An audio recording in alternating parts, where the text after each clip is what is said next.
Indo eles caminho afora, alguém lhe disse: seguir-te-ei para onde quer que fores. Mas Jesus lhe respondeu: as raposas têm os seus covis, e as aves do céu ninhos, mas o Filho do homem não tem onde reclinar a cabeça. A outro disse Jesus: segue-me. Ele, porém, respondeu: permite-me ir primeiro sepultar meu pai.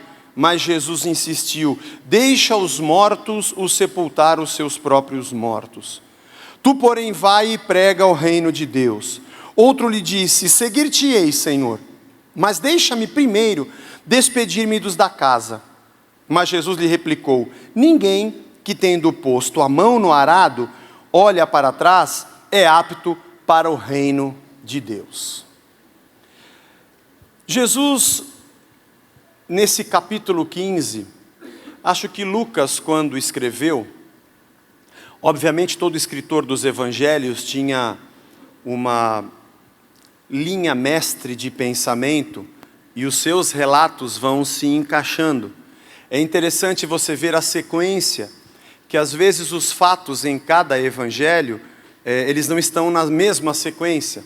Talvez pela ênfase do autor em algum fato ou uma linha de pensamento. Esse capítulo 9 de Lucas, se você tiver com a tua Bíblia aberta aí desde o primeiro versículo do capítulo 9, é interessante como Lucas ele vai chegando a esse ponto, a essa conclusão. Primeiro, ele tem o relato dos 70 discípulos, 35 duplas, que Jesus manda de casa em casa para pregar o evangelho.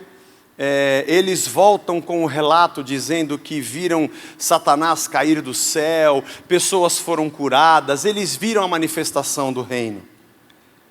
Aí logo depois vem o relato de Herodes, que descreve que havia matado João Batista. Olha como é que Lucas coloca. Primeiro ele mostra os discípulos que vão e fazem a obra, voltam felizes, mas ele paralelamente mostra também um último profeta que morre decapitado pelas mãos de Herodes. E logo depois Lucas encaixa a narrativa da primeira multiplicação dos pães. Como quem diz: essa é a obra de vocês, vocês vão sair. Esse aqui que Jesus fez, gente. O Lucas disse: saímos para pregar o evangelho. Tem aqueles que vão dar a vida por isso, mas a gente tem um Deus que manda o pão a cada dia. Parece que isso estava na cabeça de Lucas. Logo depois ele coloca a declaração de Pedro, dizendo: tu és o Cristo, o Filho de Deus. O que os homens pensam a meu respeito? O Senhor é Cristo. E Jesus, depois, Lucas descreve como ele mostra para os discípulos que cada um deve levar a sua cruz. E aquele que quiser segui-lo, precisa negar-se a si mesmo, tomar a sua cruz e segui-lo. Sucede-se depois a declaração sobre a transfiguração. Quando eles descem do monte, tem um jovem possesso que é liberto por Jesus. Todos percebem a sua glória. Tiago, João e Pedro veem a transfiguração, descem e veem a libertação de um jovem. Mas Lucas logo depois coloca Jesus predizendo a sua própria morte e que ele partiria. Depois ele ensina a tolerância e demonstra que apesar disso os samaritanos não o recebem. E aí coloca à prova o texto que lemos, aqueles que querem segui-lo. Parece que Lucas pinta um quadro, a obra dos discípulos, o que a gente deve fazer, os perigos que a gente corre, porque João Batista foi decapitado, mas que Deus é aquele que nos supre, Ele é o que multiplica os pães. Devemos ter certo na nossa vida que Ele é o Cristo, o Filho de Deus. Cada um de nós devemos negar a nós mesmos e carregarmos a nossa cruz. Ele é o Deus transfigurado, glorificado, é o Senhor da nossa vida, é aquele que faz a revolução no mundo onde Ele está, onde Ele chega à cura, mas é aquele que se entrega por amor. Ele é o primeiro, o primogênito dentre os mortos, é aquele que se entrega por cada um de nós, e assim também deve ser a nossa vida. E mesmo olhando para tudo isso, tem gente que não o recebe, mas quem o segue é como alguém que põe a mão no arado e não pode olhar para trás. Pensando em toda a sequência que Lucas apresenta, a gente costuma ler um versículo e pegar tipo caixinha de promessa, né? Você pega um versículo só e... Ai, que lindo isso aqui! Mas você não está nem entendendo qual é o contexto. E alguns criam teorias e doutrinas em cima de um versículo sem parar para pensar o que vinha antes e o que vem depois. Aí se inventa o que vem antes e se inventa o que vem depois. E a Bíblia fora do seu contexto, textos fora do seu contexto, são pretexto para a gente inventar o que a gente quer. Mas Lucas não está falando aqui de gente que tem que ser fanática. Ou Jesus não dizia, olha, quem põe a mão no arado, quem começa a me seguir, não pode olhar para trás e agora tem que ficar preso a isso aqui. Muita gente interpreta esse texto como um passo de fanatismo, dizendo que, tá vendo? Por isso aqui na igreja nós temos culto todo dia. E você tem que vir todo dia e orar todo dia. Você não vai mais em aniversário, você sai do trabalho e vem para o culto todo dia de manhã, tem culto de manhã, 6 da manhã, você tem que vir todo dia você tem que dar uma oferta, todo dia tem que fazer uma reza, todo dia você tem que fazer um sacrifício, porque é isso que Jesus disse, põe a mão no arado, não olha para trás, não olha mais para nada, agora você é um bitolado. Não, não é isso que ele disse. Não é isso que Jesus está dizendo. Ele não está dizendo que nós devemos ser fanatizados e que não temos nenhum tipo de interação com o mundo que nos cerca. Obviamente ele está falando sobre uma lealdade. A lealdade ao rei, a lealdade ao reino. Mas ele aborda alguns temas interessantes, porque ele fala sobre aquele que vai sepultar o seu próprio pai, ou o que quer despedir da sua família, que também, não podemos negar, é uma lealdade que devemos ao nosso lar, à nossa família, aos nossos pais. Aliás, são 3 casos interessantes que Jesus apresenta nesse texto, ou que Lucas descreve, e depois a conclusão de Jesus. Primeiro, um que diz, que aparece do nada e fala, eu vou te seguir aonde quer que o Senhor vá, para a vida, para a morte, 24 horas por dia. E Jesus fala, tá bom. Só que as raposas têm os seus covis, as aves têm os seus ninhos, mas eu não tenho onde morar. Filho do homem não tem de reclinar na cabeça. É isso mesmo que você quer? Parece que ele está dando um primeiro exemplo de gente que de coração fala, da boca para fora, mas ainda é tolo, superficial. Não compreende o que está sendo requerido dele quando ele diz que escolheu a Cristo. É aquele tipo de gente inocente, gente que vai no embalo, gente superficial, que não compreendeu o que é a profundidade de um compromisso com Deus. Depois, Jesus chama alguém, que não deve ter sido um dos seus discípulos, e diz, segue-me. E essa pessoa diz para ele, olha, eu preciso sepultar os meus pais. Eu li sepultar o meu pai, depois eu te sigo. Eu li um comentarista desse texto que dizia que não é simplesmente o fato do pai dele ter morrido naquele dia que Jesus o chamou, mas também pode ser aquele que diz, olha, eu não posso te seguir enquanto meu pai for vivo. Depois que ele morrer e eu sepultá-lo, aí eu te sigo. Eu tenho uma outra coisa, não é apenas o sepultamento no que diz respeito, porque se fosse só por isso, acho que Jesus diria, não, tudo bem, vai lá e sepulta e depois você me segue, mas parece que é alguém que diz, eu não posso te seguir enquanto meu pai estiver vivo. Depois que eu sepultá-lo, eu vou pensar em te seguir. Tem gente que tem os seus próprios planos, gente que quer seguir a Cristo, mas tem o seu jeito, eu vou seguir do meu jeito, é assim que eu sigo, tá? Jesus, eu sei como é que o Senhor é Deus, mas eu quero te dizer o caminho que eu tenho para te seguir. É assim que eu creio, tá? Eu tenho que respeitar a minha individualidade. Ou um terceiro, que Jesus diz, para ele segui-lo e diz, olha, eu vou te seguir, Senhor, mas primeiro deixa eu despedir da minha casa, dos meus pais, eu preciso fazer a cortesia para depois eu te seguir. Esse aqui, me parece que também não é só aquele que diz, tudo bem, eu te sigo, peraí, mãe, pai, até logo, eu estou indo. Mas alguém que está empurrando com a barriga. Eu vou. Vai agora? Agora não, por quê? Por quê? Por quê? Tenho que despedir dos meus pais. Eu tenho. Alguém que parece que procrastina e empurra com a barriga dizendo, eu vou, mas eu não queria ir agora, eu preciso arrumar alguma coisa para fazer para eu não ir agora. Preciso arrumar alguma desculpa para eu não ter que ir agora. Pelo menos, não estou dizendo que é exatamente isso, mas São algumas maneiras de interpretar esses três personagens que dizem não a Jesus. De alguma forma, eu e você nos encaixamos num desses três. Todos nós temos um pouco desse negócio de dar uma desculpa, porque senão todos nós seríamos 100% cristãos, consagrados, conhecedores da Bíblia de capa a capa, conhecedores do Espírito, gente de oração. Nós não somos. Não sou eu assim, e acho que você também não é. E se alguém perguntar para mim e para você por que nós não somos, nós vamos rapidamente rebuscar uma série de desculpas e vamos tê-las bem prontas para dizer o porquê a gente não é tão consagrado e não segue essa caminhada de discípulo tão de perto. Talvez alguns de nós tenhamos um plano, não, eu sou, só que eu tenho o meu jeito de ser. E a gente tem uma maneira própria de seguir a Cristo. Ou talvez alguns de nós sejamos os mais tolos. Não, mas eu sou 100% consagrado. Esses somos os tolos.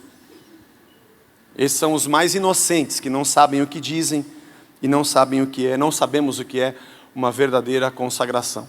É só aparecer um Herodes na frente para cortar nosso pescoço que a gente mostra rapidinho o tamanho do nosso compromisso. Jesus não está falando de um fanatismo.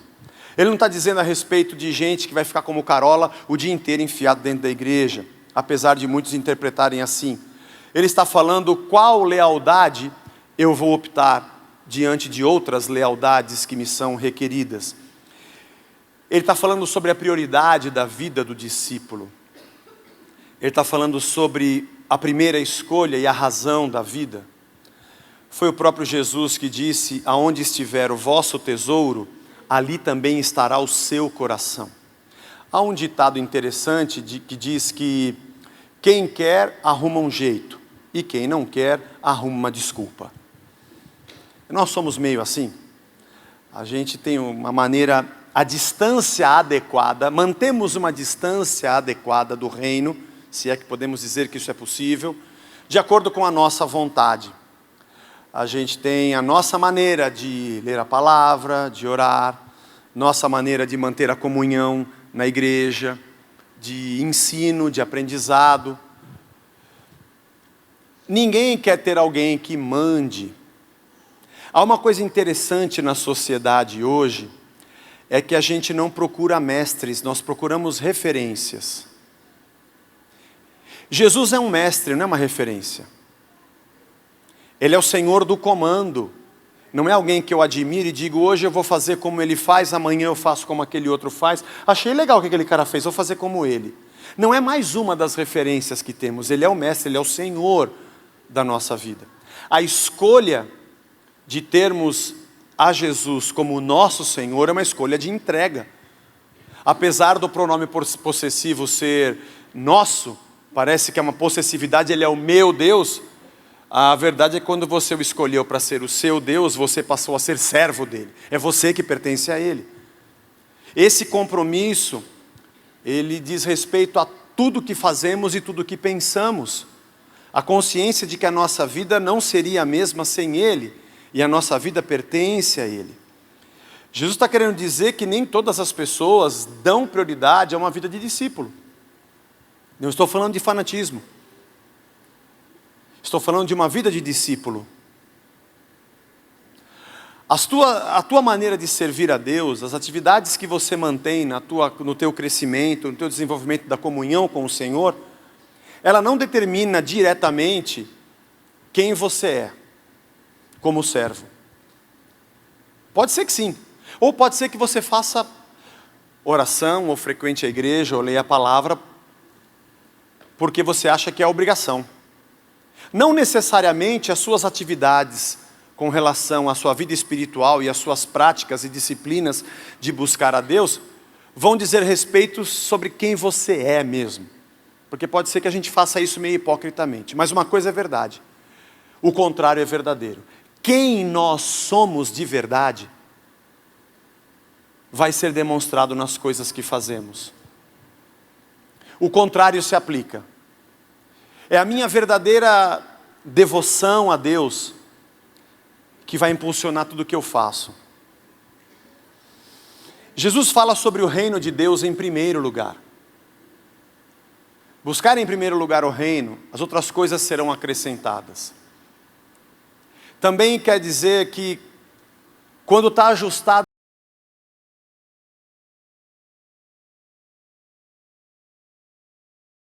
aumentar a nossa vida em áreas, mas enfim, a gente acaba fazendo isso, tudo acaba sendo consequência disso. Tudo acaba se desenvolvendo a partir disso. A partir da minha fé em Deus, da minha relação com Ele, da transformação que Ele promoveu na minha vida e do tipo de servo de Deus que eu sou, é que todo o resto da minha vida vai ser ajustado.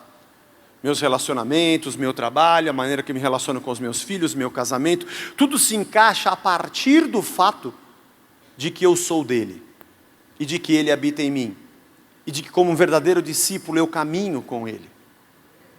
Muita gente chega na igreja porque precisa resolver alguma área da sua vida que está ruim. Aliás, a gente só vai na igreja porque tem problema. A princípio, depois que a gente conhece a Deus e entendemos o que é a comunhão da comunidade de Cristo, a vida da igreja, obviamente a adoração e todo o conceito de vida eclesiástica mesmo, como igreja, como comunidade, a gente vive. Mas a princípio, a gente vai para a igreja porque está com algum problema.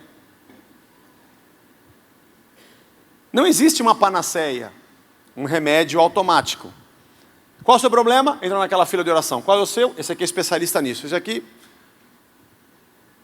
A igreja não está aqui para resolver problemas. Apesar de que nossa vida se encaixa a partir de Cristo. Mas a gente está aqui para pregar o Evangelho. Para falar do reino de Deus. E para todos nós chegarmos à conclusão que a coisa mais importante da nossa vida é buscarmos o reino. Eu sei, mas esse problema, relaxa. Todas as outras coisas vão se encaixar a partir disso. Porque se você está separado, você precisa de Cristo na tua vida. Não, você não precisa de uma oração forte para ela voltar em 3 dias. Não é isso que você precisa. Porque se você for o mesmo cara e ela é a mesma mulher, ela volta em 3 dias e vai embora em 2 horas. O que tanto você quanto ela precisam é o reino em primeiro lugar, para que você seja um outro marido e ela uma outra mulher. Tipo vocês dois se casarem de novo, só com a mesma pessoa. Ou melhor, com outra pessoa, que agora tem Cristo. Não é uma oração que vai resolver sua vida profissional.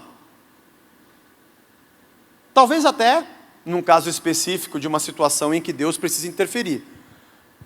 Mas eu quero dizer para você que 90% dos problemas das pessoas que têm problema com o trabalho são elas mesmas. É uma transformação de Cristo, é a maneira como você é. E até mesmo onde Deus te quer, porque você é um discípulo, agora a sua vida não é mais sua. Seja você um mecânico de automóveis, um médico, um vendedor de bilhete de metrô, um pastor, um missionário, um jogador de futebol, se você é do reino, você está a serviço do rei. Deus te coloca onde Ele quer. O teu sonho profissional pode até se encaixar com o desejo de Deus e o propósito dEle, e Ele use isso para o seu reino e para a sua glória. Mas não é mais o caso de Deus te dar o que você quer, mas o fato de você segui-lo e querer receber no seu coração aquilo que Ele quer, porque Ele efetua em nós tanto o querer quanto o realizar. Quando seguimos ao Rei, nós entendemos isso. Jesus fala sobre prioridades. Quem lança a mão no arado, não pode olhar para trás. Quem já trabalhou com arado, manual, puxado por um animal, ou mesmo manual, não dá. Dizem os especialistas que quando você está concentrado, todos as valas e os sulcos abertos, eles têm que ser equidistantes. E aquele que fica olhando para trás ou que não se concentra, perde a linha, se desperdiça terreno, o que não pode acontecer quando se está plantando. Então quem está com o arado na mão tem que estar com os olhos fixos ali. Não dá para você ficar perdendo a sua concentração com outras coisas. O exemplo final de Jesus, depois dos 3 casos, foi esse. Quem está indo numa direção, já entendeu o que escolheu. Não dá para você botar os olhos em outro lugar. Aliás, você sabe que é por causa desse caminho que você escolheu que todo o resto vai se encaixar na sua vida. Paulo escreve a Timóteo, em 2 Timóteo 2,4, e diz: nenhum soldado em serviço se envolve em negócios desta vida, porque o seu objetivo é satisfazer aquele que o arregimentou. O soldado está com a sua cabeça ali. O seu foco e a sua concentração está na sua tarefa. A pergunta depois dessa primeira parte é: quem somos nós? Aonde nós estamos? De verdade, cabe essa pergunta todo dia para mim e para você. Eu sou mesmo um servo, um discípulo de Cristo? Eu o sigo mesmo? Eu estou seguindo a Jesus? Eu entendo que todo o resto que está acontecendo na minha vida tem um propósito muito certo nas mãos dele? Porque a coisa mais importante que eu preciso saber é se eu de verdade sou dele, me entreguei a ele, se a minha vida está ligada a ele e eu estou vivendo no seu propósito. Isso é a coisa mais importante da minha vida. Porque se de repente meu trabalho vem ou vai, se essa venda sai ou não sai, se meu carro quebra ou não quebra, se eu passo por esse lugar ou por aquele lugar, é apenas uma consequência do fato de eu estar seguindo o propósito do meu Deus. Aliás, eu me desespero menos com as coisas difíceis que eu enfrento. O revés e as decepções da vida me afetam menos, porque afinal de contas, eu não sei o porquê está acontecendo, mas eu sei em quem eu estou ligado, em que reino eu estou e qual o propósito de Deus para a minha vida. Seja bem ou seja mal, alguma coisa Deus tem com isso, porque eu estou ligado a Ele. A nossa grande dúvida não deveria ser o porquê isso está acontecendo, ou porquê aquilo está acontecendo, porque passo por aqui ou por ali, ou porque enfrento isso ou aquilo. A minha maior dúvida é: estou em Cristo ou não? Sou parte do reino ou não? Antes de qualquer pensamento ou decisão, é o Evangelho de Cristo que permeia o meu pensamento? Se os meus princípios para que eu decida todas as coisas são princípios de Cristo, as verdades que eu tomo como verdades para mim, que pautam minhas decisões, minhas escolhas, meus negócios, meus relacionamentos, é uma base de princípios de Cristo? A minha verdade é a verdade de Deus ou eu invento as minhas para acreditar? Quando Cristo diz: aquele que põe a mão no arado não olha mais para trás, é porque essa é a minha tarefa, esse é o meu trabalho, e eu descobri qual o centro da minha vida e qual a razão da minha vida. Eu descobri que é para lá que eu vou porque Deus me chamou e me entreguei a Ele, ponto final. Todo o resto está ligado a isso. Há um filósofo polonês chamado Zygmunt Bauman. Ele escreveu um livro em 2001, foi lançado, que se chama Modernidade Líquida. É muito legal a gente ler filósofos. Os pensamentos deles são muito coerentes. Alguns não cristãos, alguns antagônicos ao que a gente crê, mas a maioria deles pensa. E geralmente quando nós somos fanatizados, quando a nossa interpretação da Bíblia é aquela primeira que eu te disse: quem põe a mão no arado não olha para trás, fica na igreja 24 horas por dia. O marido odeia a mulher porque ela não sai da igreja. A mulher quer separar do marido porque o cara só fica enfiado na igreja. E com certeza quando ele trair, ela vai trair com alguém da igreja, porque é lá que ele sempre está, ou ela, ou o que aconteça. O fanatismo é essa loucura que faz a gente perder a cabeça. É como uma paixão, o cara não pensa para fazer. Se Deus te deu uma mente de Cristo, é muito importante que você pense. Por isso é legal a gente ler coisas de filósofos, porque certos ou errados, concorde eu ou não, os caras estão pensando. Eles estão observando e estão pensando. Mas esse livro do Bauman é muito interessante, se chama Modernidade Líquida. Sabe qual é a diferença do líquido e do sólido, né? O sólido é rígido, difícil de ser quebrado. A tensão entre as moléculas, tanto na superfície quanto no interior dessa peça, são fortes, a tensão é forte. Para você quebrar tem que fazer um esforço muito grande. No aço é muito forte. O concreto tem uma outra resistência, a madeira tem uma outra. Agora os líquidos, a tensão entre as moléculas é muito frágil. Você passa o dedo e rasga. O líquido ele é volúvel, é fluido. O líquido não tem forma. Ele se adequa à forma do recipiente no qual ele está. Os sólidos têm que ter uma tensão para você transformá-lo. O líquido não, joga na garrafa, joga na tigela, joga no copo, ele já se amoldou. E o Bauman fala sobre isso nesse livro. Ele fala sobre essa fluidez. As coisas não têm muita forma. A gente não é muito rígido. O mundo de hoje foi perdendo a sua solidez. Ele fala isso na individualidade do ser humano. como nós vagueamos de formas e como nós, como um fluido, rapidamente escoamos, fugimos entre os dedos, nada é muito fixo. No trabalho também é assim, as gerações mais recentes parece que têm menos compromisso com as coisas. Se aqui não der certo, eu saio, eu trabalho lá, decidi parar, mas está boa a sua carreira, você está indo bem no trabalho? Não, vou parar e vou jogar peteca. Em certo aspecto, parece que as pessoas são menos presas a modelos e moldes que possam rigidamente trazer tristeza, pressão. Mas por um outro lado, ninguém consegue se prender a nada. Os relacionamentos são assim, fluidos, líquidos, sem muita consistência. E o Bauman fala sobre todos os aspectos dessa modernidade fluida, líquida. Formas que se mudam, gente que se amolda, nada é muito fixo. Os relacionamentos se fazem e se desfazem, as coisas começam e acabam. Jesus está perguntando, você vai me seguir? Eu vou te seguir, hoje eu estou aqui, amanhã eu não estou. É tão interessante, na vida de pastor, a gente acaba tendo muita experiência com muitos assuntos diferentes. A gente não é especialista muitas vezes em quase nada, mas a gente tem experiência em quase tudo. Mas é muito comum você ver o primeiro tipo de gente.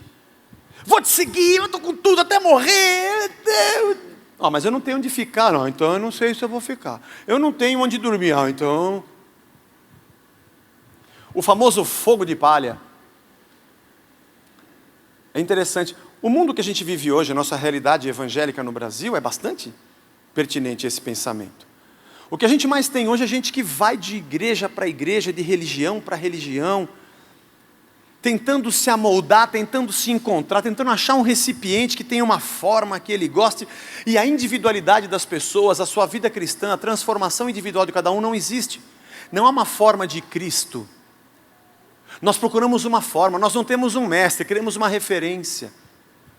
Somos muito mais camaleões que esperam se adequar a um meio, do que uma peça rígida que é o que é, feita por Deus, da maneira que Deus quer. Jesus está falando sobre esse compromisso, sobre essa decisão que temos. Somos assim no nosso trabalho, nas relações, no consumo. Tudo que a gente consome é volúvel, a gente fica doido no que a gente quer ter, nas referências que temos. A gente fica procurando qual o melhor celular, é o Android ou é o iOS, é o Apple? Eu comprei 2. Porque eu não aguento. Quando eu estou com um, os outros falam que é ruim. Eu estou com outro fala que é ruim. Então eu tenho os 2. Comprei um Nextel também. Pronto. A gente nem sabe por que tem. Vamos criando formas ou nos adequando às formas. Nós somos o que todo mundo é ou o que todo mundo quer que sejamos. E somos mais felizes quando somos aprovados pelas pessoas. Essa fluidez da nossa vida é assim. A gente chega num lugar e naquele trabalho todo mundo é assim, então a gente fica assim também, porque a gente não pode ser diferente daquilo. E aí eu vou para um outro ambiente e lá os meus amigos são de um outro jeito e rapidamente eu me transformo naquele jeito. Eu que sou uma pessoa que tem uma idade que me permite isso, me lembro quando era pequeno que aprendi essa filosofia, porque eu vi os impossíveis. Era o multi-homem, que ele se multiplicava. Era o Croyle, o homem mola, que dava pulos. Mas o homem fluido, ele tomava forma de onde ele entrava. Vocês viram os impossíveis? Não? Poucos assistiram, era um desenho fantástico. E eu me lembrei desse livro do Bauman, do homem fluido. É assim que a gente é. Vamos tomando a forma das coisas. É tão interessante que a gente fica mal quando vê alguém bem no Facebook ou no Instagram com a foto bem. Nós sempre queremos ter a vida do outro, hoje mais do que nunca. Porque ninguém posta nenhuma foto triste.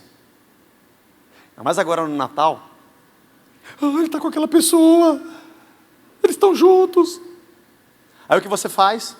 Você posta uma foto bem feliz. Não, se você está ou não está, não importa. Há uma competição de felicidade. O importante é que alguém queira ser o que você é, mesmo que você não seja. Porque nós corremos atrás do rabo e nunca alcançamos. Porque nossos olhos pulam em qualquer lugar onde pareça ter alguém mais satisfeito. E eu fico procurando qual a referência para que eu tome aquela forma e me amolde àquilo. Eu quero ser aquela pessoa, eu quero ser daquele jeito, eu quero morar naquela casa. É por isso que você compra tal carro. Porque na propaganda mostra aquele tipo de gente, o cara jogando tênis, passando tal perfume. Você compra muito mais a forma, você adquire muito mais o modelo do que propriamente o produto. Aí você compra o produto e ele não te satisfaz, ele não te transforma naquela pessoa, você continua sendo o mesmo. Não importa o perfume que você use, não importa o que você seja, a aparência que você tenha, desculpe, a roupa que você use. Você está dentro dessa fluidez, tentando adquirir felicidade e não encontra. Tentamos assumir o que não somos, blefamos, fingimos o que temos. É uma realidade líquida, não rígida, mutável. O arado requer da gente uma certa atenção. O arado requer da gente uma escolha, uma prioridade. Você tem consciência na presença de quem você está? Quando você se deita, quando você se levanta, quando você anda, quando você fala. Você tem consciência de que Deus é vivo? Você tem consciência de que Deus habita em você? Algumas pessoas têm opiniões ruins sobre nós. Falam mal da gente. Você deve ter gente assim, no seu caso. No meu caso, algumas. Quando alguém quer falar mal de mim, pega uma senha, entra na fila. É assim, não é? Tem muita gente falando. Mas quando você tem muito carinho por aquela pessoa, a opinião dela é muito importante para você. Mas muito. Qualquer um poderia dizer isso, mas você não. Se outras pessoas falarem aquilo, você não vai dar a mínima. Eu nem conheço esse cara. Quem tem boca fala o que quer, né? Deixa eu falar. Mas se é alguém que você preza, a opinião dela é muito importante. A qual distância você anda como discípulo desse Jesus? O que a opinião dele é relevante nas tuas decisões? Às vezes muito pouco. A nossa distância é tal que a palavra dele já não nos agride. Que aquilo que ele diz não nos fere. Não nos impulsiona. Não mexe com o nosso brio, nem com a nossa fé, nem com o nosso amor. Ao passo que se uma pessoa que prezamos tanto diz alguma coisa, eu facilmente, fluidamente, liquidamente me amoldo a um outro padrão, porque essa pessoa e o que estão dizendo aqui é importante, sem me importar com o que Deus diz, com o que a palavra dele pensa, porque meu compromisso é muito fluido. E muito pouco eu estou perto dele, apesar dele habitar dentro de mim. Então Deus se torna um ser distante, uma referência remota, que eu quase, de vez quando eu tenho algum problema, aí sai de baixo. Que aí é joelho no chão, é oferta na sacola, é a louvor nos lábios, é a campanha no monte, no vale, furo 7 ondas, dou mergulho para me manjar, faço qualquer coisa. Porque aí o negócio está feio. Aí eu abraço os pés, não deixo o anjo sair enquanto não me abençoar, porque afinal de contas ele me visita tão pouco. Ou eu estou perto dele tão pouco. É que a minha vida não depende nada dele. Eu preciso de uma interferência. Pergunta: você precisa de uma interferência de Deus na sua vida? Bom, se você realmente está ligado a Ele, andando nos propósitos dEle, a tua vida é dEle e Ele é teu, não precisa interferir, porque a minha vida já é dEle. Não entendo porque eu estou passando por isso, mas deve ser uma coisa da vontade dEle, porque afinal de contas a minha vida é dEle. Eu peço que Deus interfira, entre com providência, porque eu devo estar num outro caminho, preciso que alguém interfira nesse caminho que eu estou. Pense nisso.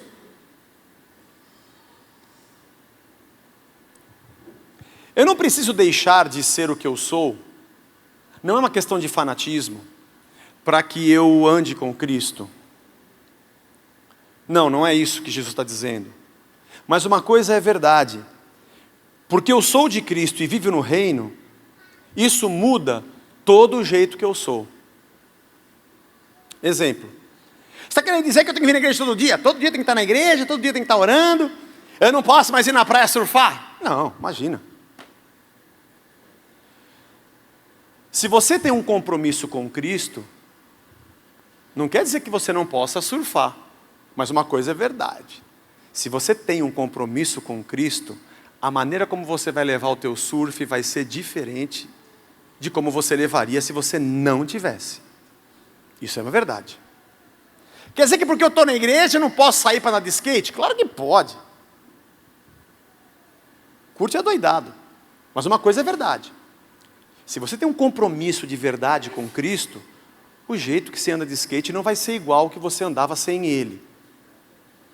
O compromisso com Deus e buscar em primeiro lugar o reino modela todas as coisas que eu faço na minha vida. E geralmente quando alguém faz essa pergunta, porque quer dizer então que porque eu sou cristão eu não posso ir em tal lugar? Para você responder sim, pode. Só que essa pessoa está dando uma desculpa, porque na verdade ela não quer ter o molde de Cristo, ela quer ter o molde daquele lugar. Não é errado você fazer nada. Aliás, tudo me é lícito. Eu só vou escolher o que não me convém. O problema não é o que eu posso ou o que eu não posso, o problema é como eu sou. Porque você pode ser o que você quiser na vida, desde que você seja de Cristo, porque você tem um compromisso com Ele.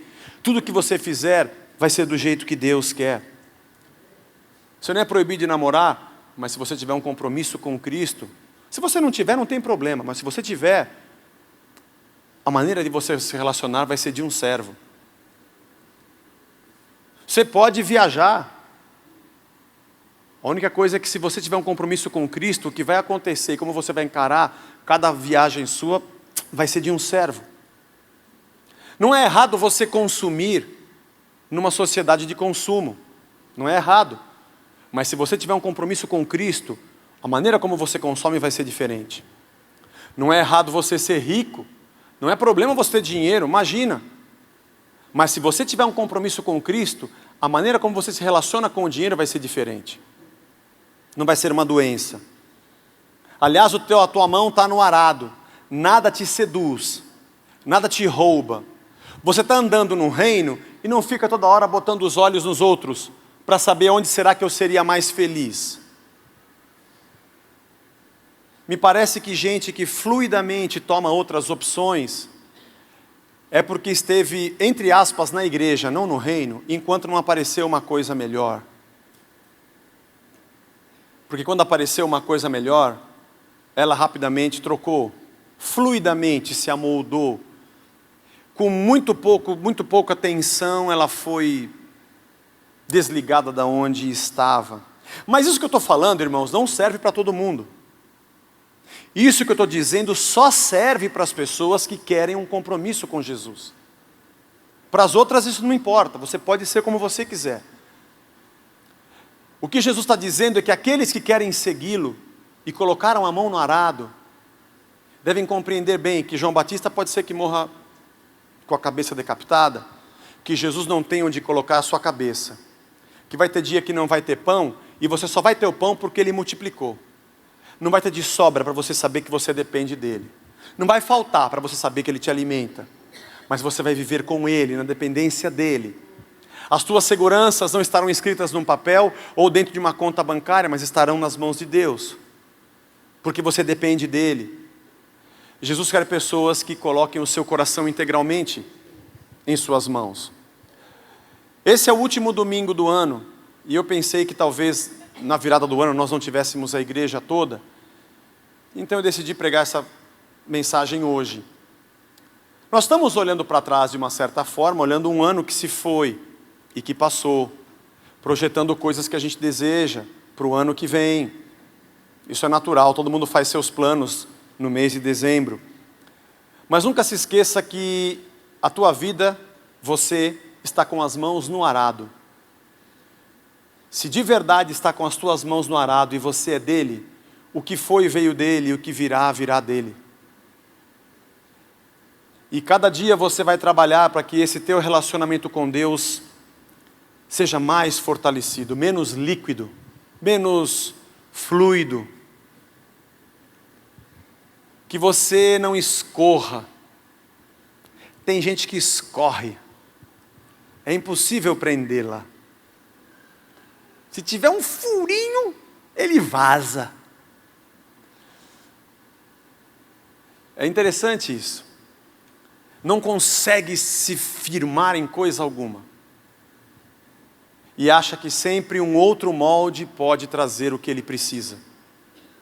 A não ser que você compreenda que toda a tua vida está em Cristo e que você pôs a mão no arado e que você não deve olhar para trás e que você não deve pensar em outras opções. A não ser que essa decisão seja tomada, você não será feliz. Muitas pessoas louvam e agradecem a Deus, não porque Deus é o Senhor da sua vida, mas porque Deus pseudamente deu a ele o que ele quis. Eu tenho que agradecer a Deus, Ele tem feito todos os desejos do meu coração. Não deve ser Deus. Isso deve ser um gênio da lâmpada que faz os teus desejos. Porque Deus e Senhor quer que o servo cumpra os seus desejos.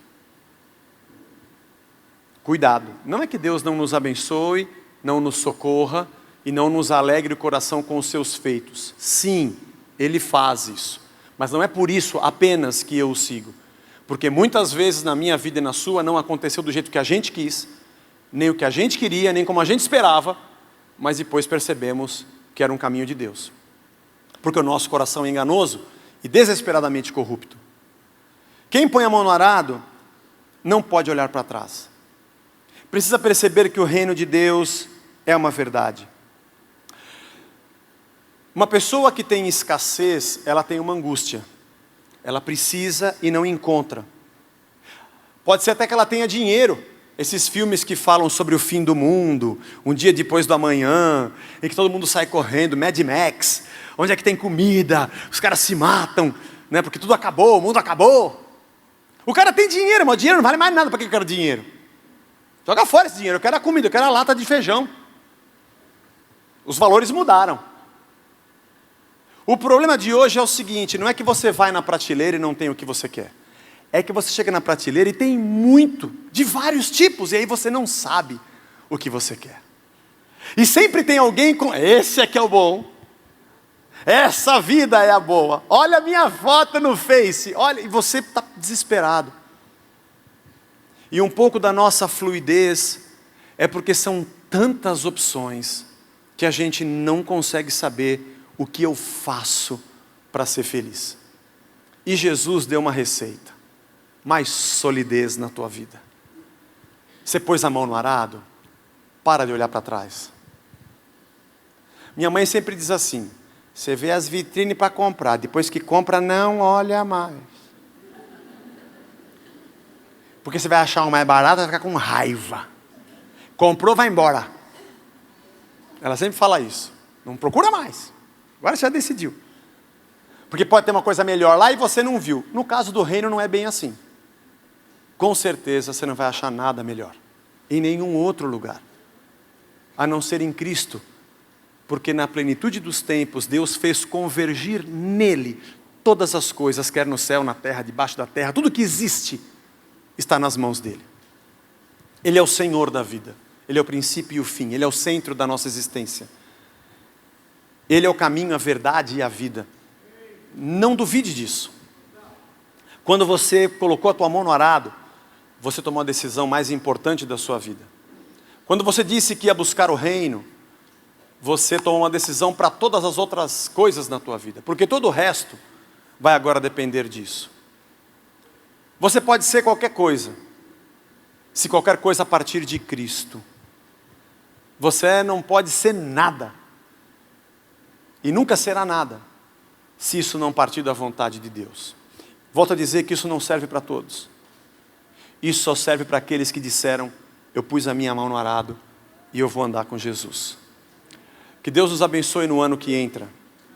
Que a gente possa, mesmo olhando e vendo tudo que o mundo tem, saber que a nossa concentração está numa decisão. Menos fluidez e mais solidez. Menos tentativas de tomar formas mas sermos a imagem de Cristo. Menos referências e mais o Mestre.